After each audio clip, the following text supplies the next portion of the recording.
Hello everyone, welcome to my channel Nidhi ma'am India 7। चलिए, आज मैं जो वीडियो लेके आई हूँ ये कक्षा 12वीं अध्याय 2 से है, जो जनसंख्या से संबंधित लेसन है हमारा। उसके पहले जो वीडियो मैंने आपको दिए हैं वो वन लाइनर और 2 नंबर वाले सारे क्वेश्चन दे दिए हैं। इसके बाद जो ये वीडियो है ये 3 नंबर और 4 नंबर वाला वीडियो है। तो इसमें सारे वो क्वेश्चन मैं अटेम्प्ट करूंगी जो आईएमपी है और जो परीक्षा में आ सकते हैं। तो चलिए वीडियो स्टार्ट करते हैं। हमारा फर्स्ट क्वेश्चन जैसे जनसांख्यिकी संक्रमण के सिद्धांत के बुनियादी तर्क कौन कौन से हैं। ओके, तो इसमें मैंने क्या किया है, सभी क्वेश्चंस में मैंने ओनली पॉइंट लिखे हैं और उन पॉइंटों को मैं डिटेल में आपको पढ़ के सुनाऊंगी। ओके, तो जैसे हमारा फर्स्ट क्वेश्चन है, जनसांख्यिकी संक्रमण के सिद्धांत के बुनियादी तर्क को स्पष्ट कीजिए या संक्रमण अवधि जनसंख्या विस्फोट के साथ क्यों जुड़ी है। ओके, तो क्वेश्चन ऐसे भी आ सकता है कि जनसांख्यिकी संक्रमण के सिद्धांत के बुनियादी तर्क क्या है, या फिर यह जनसंख्या विस्फोट के साथ कैसे जुड़ी है। ये दोनों क्वेश्चन कैसे भी आ सकते हैं। तो चलिए स्टार्ट करते हैं। इसका करेक्ट आंसर, जनसांख्यिकी संक्रमण एक जनसंख्या सिद्धांत है। इस सिद्धांत के प्रतिपादक W.M. थॉमसन 1929 और फ्रैंक W. नॉयस्टीन है। यह संक्रमण सिद्धांत उच्च प्रजनन दर से न्यून प्रजनन दर और उच्च मृत्यु दर से न्यून मृत्यु दर के जनसांख्यिकी प्रतिमान को दर्शाता है। जनसंख्या वृद्धि आर्थिक विकास के सभी स्तरों से जुड़ी होती है। जनसंख्या वृद्धि की 3 आधारभूत अवस्थाएं होती हैं। मतलब जो हमारा जनसांख्यिकी संक्रमण है ये उच्च प्रजनन दर और न्यून प्रजनन दर है ना, उच्च मृत्यु दर व न्यून मृत्यु दर के प्रतिमान को दर्शाता है। ओके, तो इसकी 3 अवस्थाएं बताई गई हैं, प्रथम अवस्था, द्वितीय अवस्था एंड तृतीय अवस्था। तो प्रथम अवस्था में यह कहा गया है कि यह उच्च जन्म दर एवं उच्च मृत्यु दर की धीमी जनसंख्या वृद्धि की दर की अवस्था है। यह ऐसे देशों की विशेषता है जहां समाज का ढांचा परंपरावादी है। सामाजिक आर्थिक पिछड़ेपन के कारण इस प्रकार के समाजों में उच्च जन्म दर व उच्च मृत्यु दर मिलती है।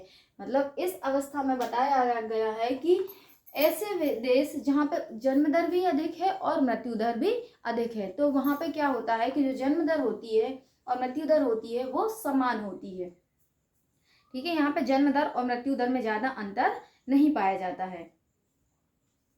द्वितीय अवस्था है, जो सेकंड अवस्था है, द्वितीय अवस्था में बोला गया है कि उच्च जन्म दर एवं घटती मृत्यु दर इस अवस्था की विशेषता है। मतलब जन्म दर तो अधिक होगी लेकिन मृत्यु दर क्या हो जाएगी, घट जाएगी। चिकित्सा सुविधाओं के विस्तार से मृत्यु दर में तो कमी होती है। मतलब चिकित्सा की हमको सुविधाएं मिल गई तो मृत्यु दर पे हमने क्या कर लिया, थोड़ा कंट्रोल कर लिया और मृत्यु दर कम हो गई।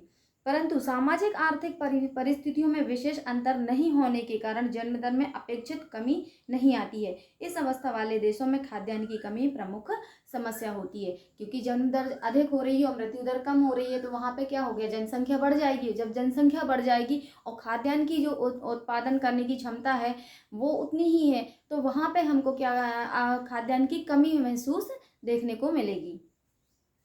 तृतीय अवस्था में साक्षरता में प्रसार, छोटे परिवार के प्रति जागरूकता एवं बढ़ते हुए सामाजिक आर्थिक विकास के कारण जन्म दर में कमी आती है तथा मृत्यु दर भी घटती है। इस अवस्था में धीमी जनसंख्या वृद्धि होती है। ठीक है, थर्ड अवस्था में ये बताया गया है कि यहाँ पे इस अवस्था में हमें जो परिवार का रूप देखने को मिलता है वो छोटा आकार देखने को मिलता है, क्योंकि वहाँ पे इस अवस्था में जन्म दर भी कम हो जाती है और मृत्यु दर भी कम हो जाती है, जिससे जनसंख्या वृद्धि अधिक नहीं होती है और जनसंख्या धीमी गति से बढ़ती है।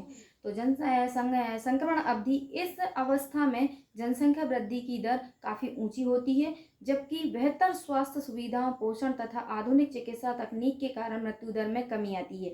उच्च वृद्धि दर के कारण बुनियादी सेवाओं तथा खाद्यान्नों की कमी, अशिक्षा, बेरोजगारी आदि समस्याएं जन्म ले लेती हैं। इसलिए संक्रमण अवधि जनसंख्या विस्फोट से जुड़ी हुई है।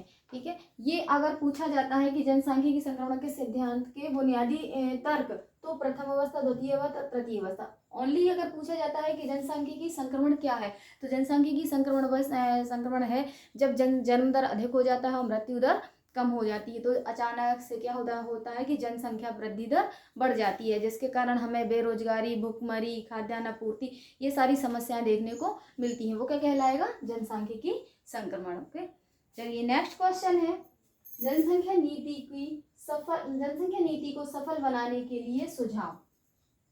तो जनसंख्या नीति को सफल बनाने के लिए क्या सुझाव है? भारत की जनसंख्या नीति को सफल बनाने के लिए निम्नलिखित सुझाव दिए गए हैं। पहला, जन्म दर में कमी। तो जन्म दर में कमी, भारत में जनसंख्या वृद्धि विस्फोटक गति से हो रही है। इस गति को धीमी करने के लिए सरकार को नियोजन कार्यक्रमों में और अधिक गति लानी होगी।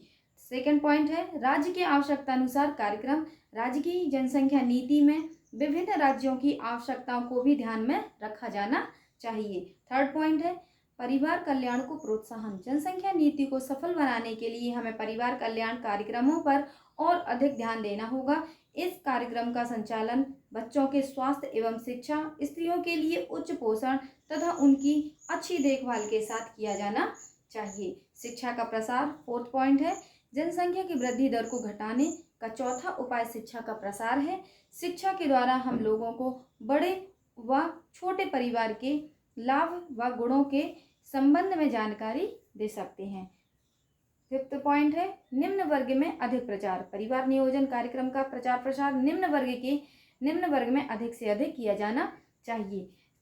सिक्स पॉइंट है, नसबंदी कार्यक्रम अनिवार्य। अधिक जीवित बच्चों वाले दंपतियों को कानूनन नसबंदी के लिए बाध्य किया जाना चाहिए ताकि जनसंख्या वृद्धि को काफ़ी हद तक रोका जा सके। इसके अलावा विद्यालयों में प्रवेश व नौकरी में प्राथमिकता भी उन्हीं दंपतियों के बच्चों को दी जानी चाहिए जो परिवार कल्याण कार्यक्रमों का पालन करते हों।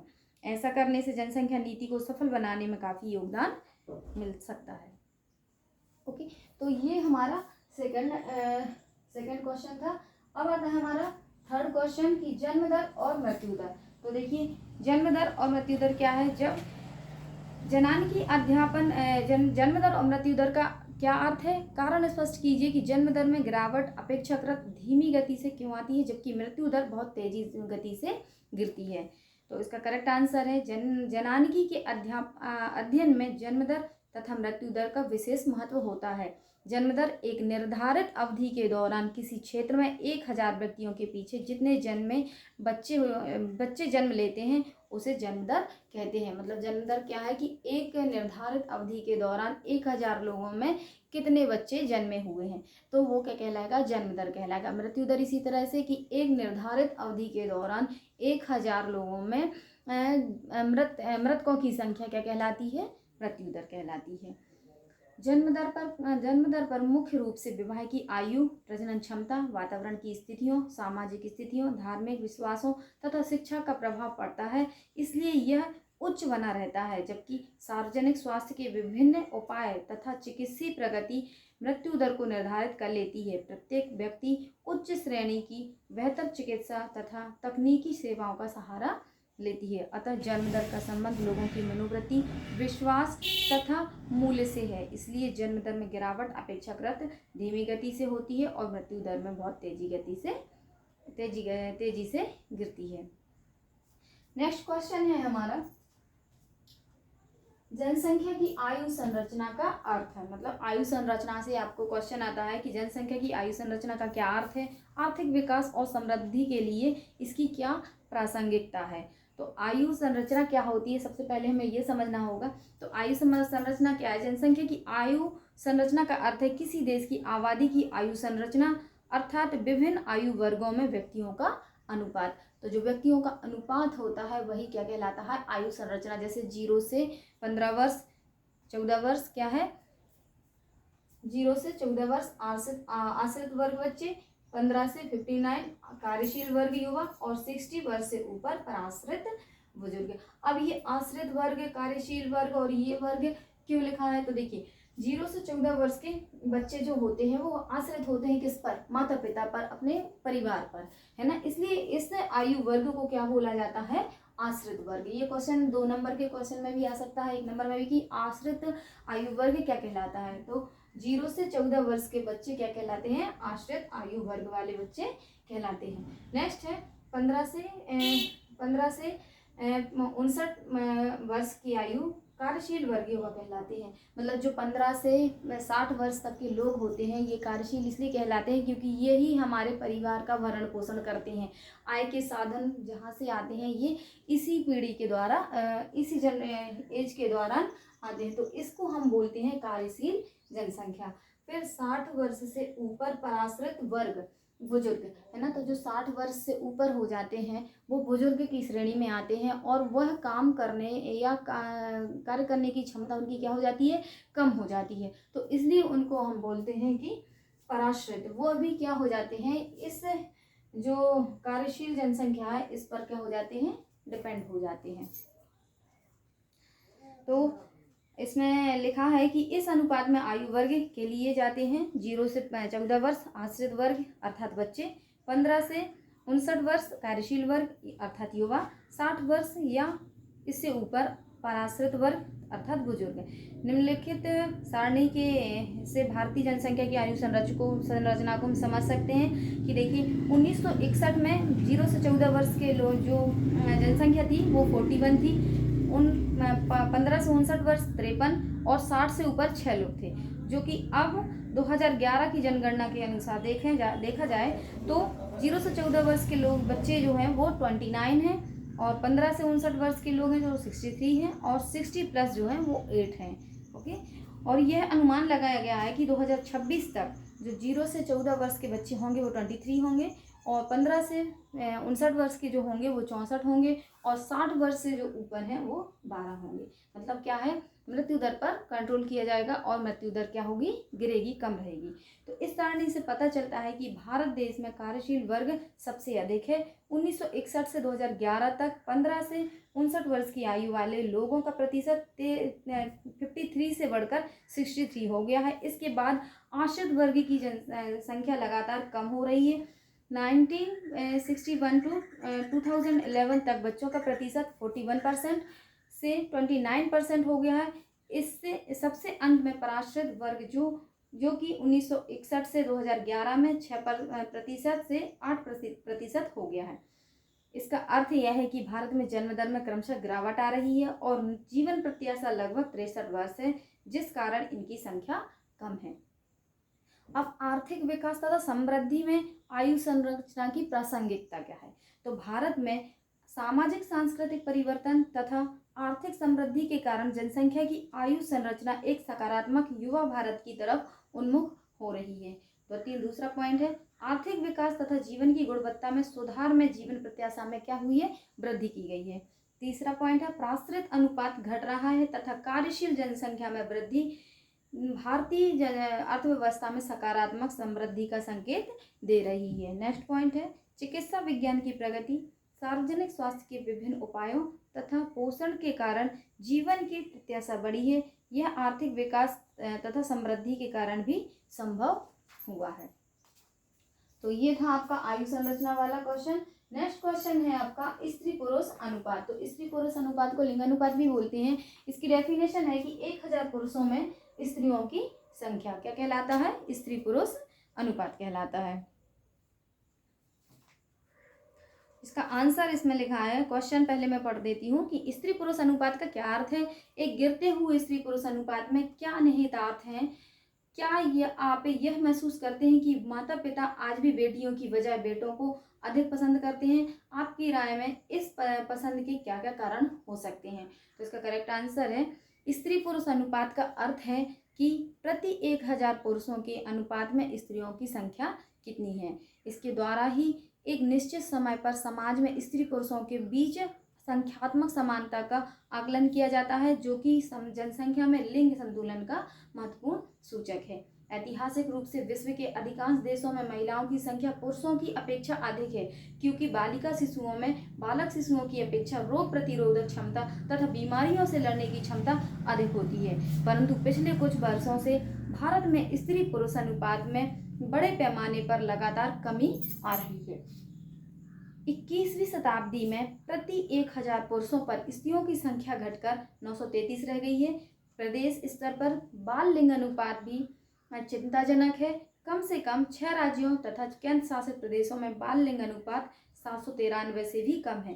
सर्वाधिक बाल लिंग अनुपात सिक्किम 986 में है। दुर्भाग्य से भारत में अभी भी माता पिता बालकों लड़कों को प्राथमिकता देते हैं। इसके निम्नलिखित कारण हो सकते हैं।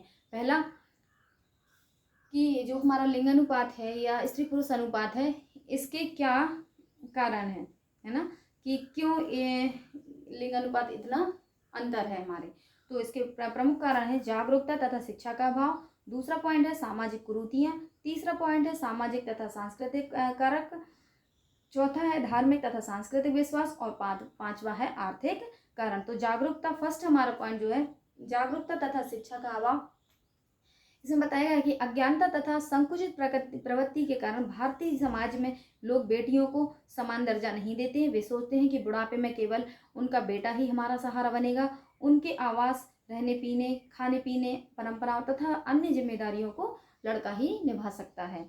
दूसरा है सामाजिक कुरीतियाँ। कई लोग सोचते हैं कि बेटी के विवाह पर बहुत सा दहेज देना पड़ेगा तथा उसके पश्चात भी बहुत कुछ देना पड़ेगा, परंतु बेटे के साथ तो दहेज आएगा। इस कारण बेटी की अपेक्षा बेटे को प्राथमिकता दी जाती है। सामाजिक तथा सांस्कृतिक कारण। कृषिगत समाज होने के कारण ग्रामीण जनसंख्या कृषि की देखभाल के लिए बेटों को अधिमान्यता देते हैं।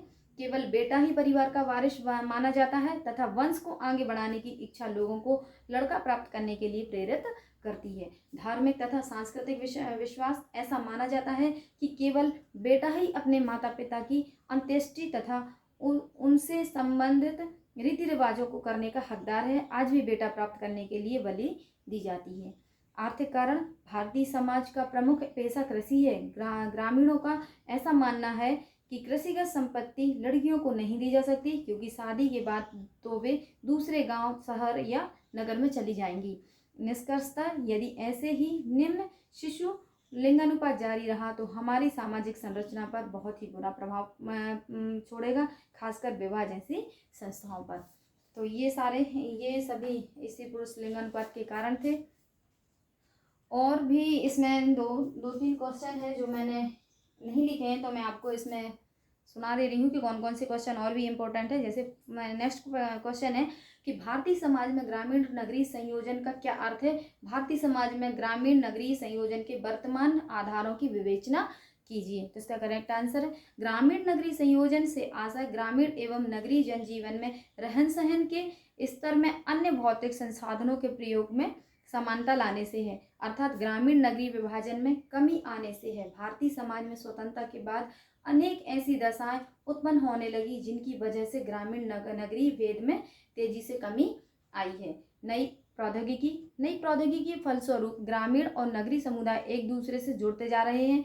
गांवों में आज अनेक नई तकनीकी वस्तुओं का उपयोग होने लगा है, जिससे ग्रामीण समाज में नगरीय व्यवहारों को अपनाने की प्रक्रिया तेजी से हो गई है। सांस्कृतिक आदान प्रदान। पूर्व काल में नगर और गांवों में की संस्कृति एक दूसरे से बिल्कुल भिन्न थी।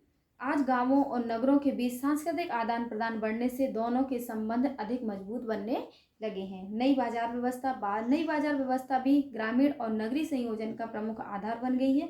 ग्रामीण क्षेत्रों में नई बाजार व्यवस्था के परिणाम स्वरूप अब आर्थिक प्रतियोगिता शुरू हो गई है। गांवों में अब परंपरागत कृषि के स्थान पर नई तकनीकी द्वारा कृषि की जाने लगी है तथा अब व्यापार एवं नकदी फसलों के आधिकारिक उत्पादन पर जोर दिया जाने लगा है, जिसकी वजह से लोगों की आर्थिक स्थिति में बढ़ोतरी होने लगी है तथा लोगों के बीच शहरी विशेषताओं को अपनाने की ललक बढ़ गई है। विकास कार्यक्रम। ग्रामीण विकास के वर्तमान कार्यक्रमों में भी गांवों और नगरों की दूरी को कम किया गया है। गांवों में स्थित चिकित्सा केंद्रों, स्कूलों और दूसरे विभागों के अधिकांश कर्मचारी भी नगरों से ही संबंधित होते हैं। इन सभी दशाओं के फलस्वरूप ग्रामीणों के व्यवहार में नगरों की जीवन शैली से प्रभावित होने लगे हैं। तो ये सभी इम्पोर्टेंट क्वेश्चन हैं।